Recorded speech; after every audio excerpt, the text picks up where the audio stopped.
The Australian culture is an international cultural hybrid.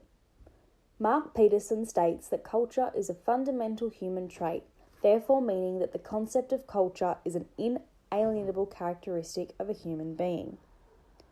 Culture is a broad term used to describe the way a person lives, whether the way you live is similar to another, or you belong to a collective group who have the same culture, or whether your culture is unique and differs from everyone else.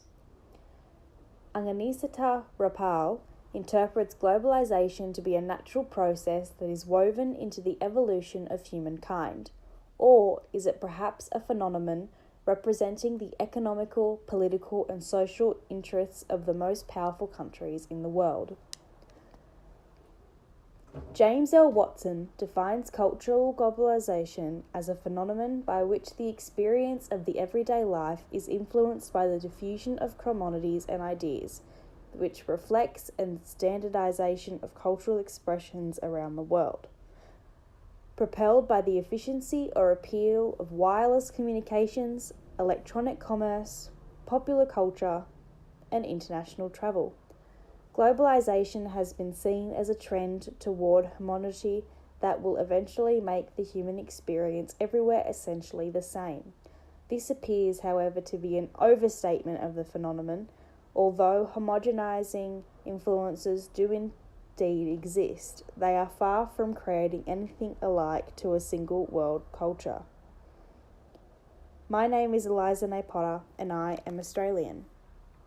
But what is the criteria for being able to define oneself as an Australian?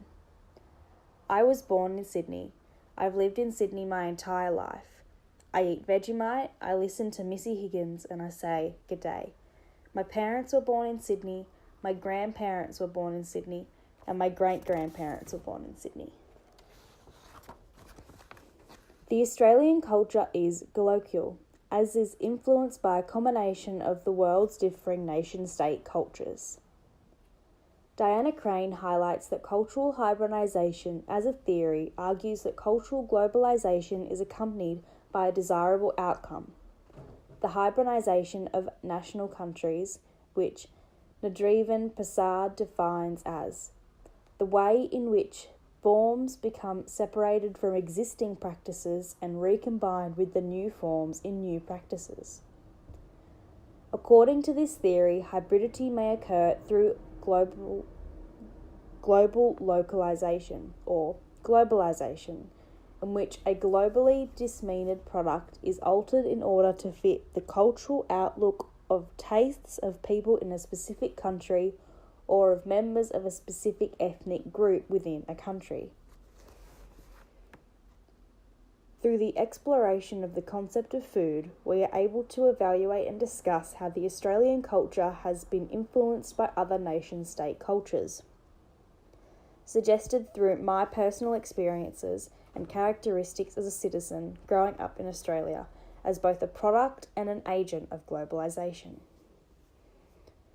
Navina Nadrag expresses that globalization has created opportunities, forced them to become increasingly international, gathered pace, made such narrow forces, amplicity, meaningless product, structural imbalance in the world economy, saturated the country with cheap junk food.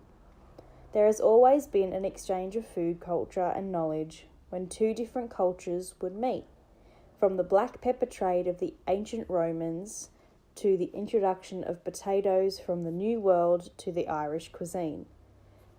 New flavours and cooking techniques were often incorporated into cuisines as a way to add a bit of interest. It can often be hard to draw a line between what is truly traditional and what parts of food culture have been influenced by outside forces. As a product of globalization, I have been exposed to the Australian food market and how it has been influenced by other nation-states through transnationalism, thus impacting the food I eat on a daily basis and the food I consider to be a part of the Australian cuisine, thus inevitably making me a product of cultural globalization. A bunning snag is a classic Aussie favourite defined in the Urban Dictionary as an Australian phenomenon The Bunnings Snag is a sausage grilled and put together at your local Bunnings, where the lowest prices are just the beginning. The Bunnings Snag is a famous Aussie food, although the 3 ingredients all originate from different cultural countries. The sausage is a German delicacy. The tomato sauce is an American sauce, but is known over there as ketchup. And finally, the bread, and our universal food that was originally made in Europe.